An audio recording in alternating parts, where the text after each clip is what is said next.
To everyone, आज हम लोग डिस्कस करते हैं रिस्क मैनेजमेंट कमेटी के regarding. Now risk management committee, जैसे अपने पास ऑडिट कमेटी है, स्टेक होल्डर रिलेशनशिप कमेटी है, नॉमिनेशन एंड रेम्यूनरेशन कमेटी है, CSR कमेटी हम लोगों को बनानी पड़ती है। In the same way risk management committee की भी रिक्वायरमेंट है, बट ये जो रिक्वायरमेंट है ना, it is not as per the companies act, it is as per regulation number 21 of SEBI LODR regulations 2015। So companies act risk management committee के regarding कोई भी बात नहीं करता।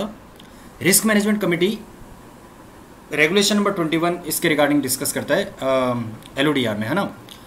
तो देखो क्या कह रहा है यार, the board of directors shall constitute a risk management committee. So RMC बनाने, रिस्क मैनेजमेंट कमेटी को मैं शॉर्ट में कहूंगा RMC बनाने की जिम्मेदारी किसकी है? BOD की।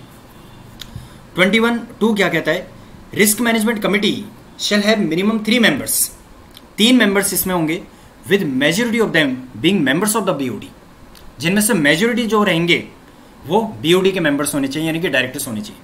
तो कमेटी में 3 मेंबर्स होंगे जिसमें मेजोरिटी आपके डायरेक्टर्स होने चाहिए। इसका मतलब रेगुलेशन में ये कहना चाह रहा है कि आप नॉन डायरेक्टर्स को भी मेंबर कमेटी में बना सकते हैं। यस और no? Yes. So risk management committee के अंदर कम से कम 3 मेंबर्स होने चाहिए, जिनमें से मेजोरिटी ज्यादातर बोर्ड के मेंबर्स होने चाहिए, यानी कि डायरेक्टर्स होने चाहिए, इंक्लूडिंग एटलीस्ट 1 इंडिपेंडेंट डायरेक्टर, जिनमें से एक आपका इंडिपेंडेंट डायरेक्टर होना चाहिए। तो अगर मेरी कमेटी में 3 मेंबर्स हैं, जिनमें से 2 डायरेक्टर्स हैं और एक इंडिपेंडेंट डायरेक्टर है, तो मेरी कमेटी का कंपोजिशन ठीक है। प्रोवाइडेड दैट, कहता है, in case of a listed entity having outstanding SR equity shares, at least 2/3 of the risk management committee shall comprise independent director. अब ये क्या कह रहा है? अगर आपकी कंपनी ने SR इक्विटी शेयर्स इशू कर रखे हैं, SR इक्विटी शेयर का क्या मतलब होता है? Superior right equity shares. मतलब देखो नॉर्मली क्या होता है, एक शेयर के ऊपर आपको एक वोटिंग राइट मिलता है ना। DVR का क्या मतलब होता है? डिफरेंशियल वोटिंग राइट का। डिफरेंशियल वोटिंग राइट का मतलब होता है कि अगर मान लीजिए आपने 10 शेयर्स हैं या 5 शेयर्स हैं, तो आपको एक वोटिंग राइट हम देंगे। इसी प्रकार से होता है सुपीरियर राइट इक्विटी शेयर्स, कि एक शेयर आपके पास है, आपको 5 का वोटिंग राइट दे देते हैं, आपको 10 का वोटिंग राइट दे देते हैं। तो अगर कंपनी आपकी ऐसी है जिसने SR इक्विटी शेयर्स भी इशू कर रखे हैं, तो उस सिचुएशन में आपके जो 2/3 of the risk management committee के मेंबर्स होने चाहिए वो इंडिपेंडेंट डायरेक्टर्स होने चाहिए। तो एक बार फिर से देखो, रिस्क मैनेजमेंट कमेटी के अंदर कम से कम 3 मेंबर्स होने चाहिए, majority of them being member of the board of directors, including at least 1 independent director, and in case of a listed entity having outstanding SR equity shares, at least 2/3 of the risk management committee shall comprise independent director. I hope the point is clear. Yes or no? Yes. तो normally committee में 3 members होंगे, majority आपके directors होने चाहिए, जिनमें से एक आपका इंडिपेंडेंट डायरेक्टर होना चाहिए। और यदि आपकी कंपनी ने SR इक्विटी शेयर्स इशू कर रखे हैं, तो कमेटी का जो 2/3 निकालो, वो जितना नंबर आता है उतने आपके इंडिपेंडेंट डायरेक्टर्स होने चाहिए। ठीक है। अब जरूरी नहीं है कि कमेटी के अंदर 3 मेंबर्स ही हो, 6 मेंबर्स भी हो सकते हैं, मिनिमम 3 होने चाहिए। The chairperson of the risk management committee shall be A member of the board of directors. जो कमेटी का चेयरपर्सन बनेगा, जैसे जितनी भी हमारी कमेटीज होती हैं, चाहे वो ऑडिट कमेटी हो, नॉमिनेशन रेम्यूनरेशन कमेटी हो, स्टेक होल्डर रिलेशनशिप कमेटी हो, CSR की कमेटी हो, इसी प्रकार से जो रिस्क मैनेजमेंट कमेटी है, हर एक कमेटी में एक चेयरपर्सन होता है। तो रिस्क मैनेजमेंट कमेटी का जो चेयरपर्सन होगा वो कौन होगा? वो डायरेक्टर ही हो सकता है। यानी कि अगर आपकी कमेटी में कोई नॉन डायरेक्टर है तो उसको चेयरपर्सन मत बनाना, डायरेक्टर ही केवल चेयरपर्सन बन सकता है। And senior executives of listed entity may be members of the committee. जो सीनियर एग्जीक्यूटिव्स हैं, जैसे हमारी कंपनी का CEO हो गया, या हमारी कंपनी का मैनेजर हो गया, या कोई डायरेक्टर फाइनेंस है, ठीक है, उनको हम लोग मेंबर बना सकते हैं कमेटी का, लेकिन उनको चेयरपर्सन नहीं बना सकते। यहां पे लिखा था ना कि कमेटी में कम से कम 3 मेंबर्स होने चाहिए, मेजोरिटी आपके डायरेक्टर्स होने चाहिए। तो जो नॉन मेजोरिटी वाले हैं वो मेंबर आपके नॉन डायरेक्टर भी तो हो सकते हैं। ठीक है। तो जो सीनियर एग्जीक्यूटिव्स हैं उनको चेयरपर्सन मत बनाना, उनको मेंबर बना सकते हो। Risk management committee shall meet twice in a year, कम से कम आपको साल में 2 बार मिलना पड़ेगा। ठीक है।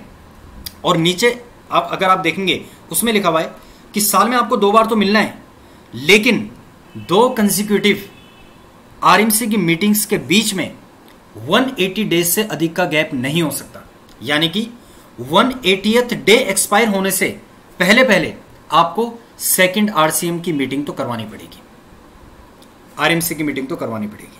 ठीक है जी। आगे देखिए, the quorum of the meeting of the RMC shall either be 2 members or 1/3 of the members of the committee, whichever is higher, including at least 1 member of the board of directors in attendance. अब ये क्या कहना चाह रहा है? ये कह रहा है कि भैया जब मीटिंग होगी तो मीटिंग में कोरम भी तो डिसाइड होगा कि इतने मेंबर्स के आने पर हम लोग मीटिंग को स्टार्ट कर देंगे। तो वो कोरम की लिमिट हमें बता रहा है। क्या है लिमिट? लिमिट है आपकी 2 मेंबर्स और 1/3 ऑफ द मेंबर्स। अगर मान लो आपकी कमेटी में 3 ही मेंबर्स हैं, 1/3 निकालोगे तो 1 आएगा, तो 1 और 2 कम से कम, वो कह रहा है विचएवर इज हायर, तो 2 कम से कम 2 मेंबर्स के आने पर आप मीटिंग को स्टार्ट कर सकते हैं। अब मान लो वो 2 मेंबर्स ऐसे हैं जो नॉन डायरेक्टर हैं, तो भी मीटिंग स्टार्ट नहीं हो पाएगी। क्यों? वो कह रहा है including at least one member of the board of directors in attendance. एक डायरेक्टर का आना तो मैंडेटरी है, ठीक है।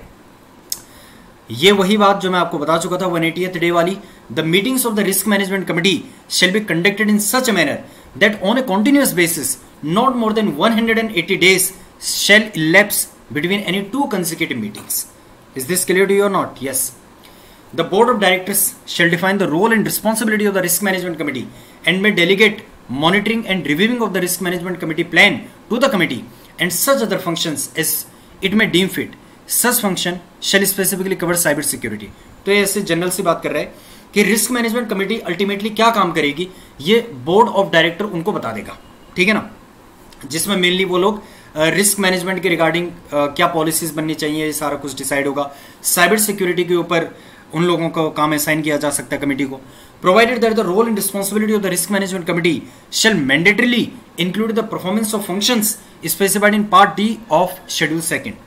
तो जो ये सेबी एलओडीआर रेगुलेशंस हैं, इसके लास्ट में अगर आप जाकर के देखेंगे तो आपको शेड्यूल नंबर 2 मिलेगा। शेड्यूल नंबर 2 में पार्ट नंबर डी मिलेगा और उस पार्ट नंबर डी में आपको मिल जाएगा रिस्क मैनेजमेंट कमेटी के क्या क्या फंक्शंस होते हैं। तो वो फंक्शंस तो आपको करने ही पड़ेंगे। बीओडी वो फंक्शंस आप आरएमसी को असाइन करेंगे ही करेंगे, ठीक है। The provisions of this regulation, यानी कि रेगुलेशन नंबर 21 के जो प्रोविजंस हैं ये किन के ऊपर एप्लीकेबल होते हैं? Top 1000 listed entities determined on the basis of the market capitalisation as at the end of the immediately preceding financial year. So if this is the financial year 22 and 23, so इसका immediately preceding financial year क्या रहा होगा? 21-22। तो 21-22 का and कब हुआ होगा? 31 मार्च 2022 को। अब 31 मार्च 2022 को आप मार्केट कैपिटलाइजेशन देखो। मार्केट कैपिटलाइजेशन का क्या मतलब होता है? जो भी हमारे आउटस्टैंडिंग इक्विटी शेयर्स हैं और उनकी जो मार्केट प्राइस है उसको मल्टीप्लाई करो तो एक फिगर आएगी। तो ऐसे ही हम देखते हैं टॉप 1000 लिस्टेड एंटिटीज, ठीक है। रिलायंस की आउटस्टैंडिंग शेयर्स इतने और मार्केट मार्केट प्राइस इतना चल रहा है, दोनों को मल्टीप्लाई करो एक फिगर आएगा। वैसे दूसरी कंपनी, वैसे तीसरी कंपनी। तो जैसे टॉप 1000 लिस्टेड एंटिटीज हैं उनके ऊपर रेगुलेशन नंबर 21 की एप्लीकेबिलिटी अट्रैक्ट होगी, ठीक है। And a high value debt listed entity, ठीक है। Risk management committee shall have powers to seek information from any employee, obtaining outside legal or other professional advice, and secure attendance of outsider with relevant expertise if it considers necessary. तो ये general सी बात है कि भाई risk management committee का क्या काम है कि जो कंपनी के अंदर रिस्क हैं उनको आइडेंटिफाई करना, ठीक है, उसको कंट्रोल करना, उसको मिटिगेट करना। तो उसको रिस्क को आइडेंटिफाई करने के लिए आपको हो सकता है कि एम्प्लॉइज से पूछताछ करने की जरूरत पड़े, आपको एक्सपर्ट की एडवाइस लेनी पड़े, ठीक है ना। तो वो सारा काम आप कर सकते हैं। तो मेनली हमें इसमें किस बात का ध्यान रखना है कि कमेटी का कंपोजिशन क्या है, कमेटी का कोरम क्या है, कमेटी को कितनी बार मीटिंग करनी पड़ती है, 2 कंसेक्यूटिव मीटिंग्स के बीच में मैक्सिमम गैप कितना हो सकता है, ठीक है। ये सारी बातें हमें यहाँ पे पढ़नी थी। और एप्लीकेबिलिटी किसके ऊपर है? रेगुलेशन नंबर 21 की। So with this we are done with regulation number 21, that is risk management committee. Thank you so much.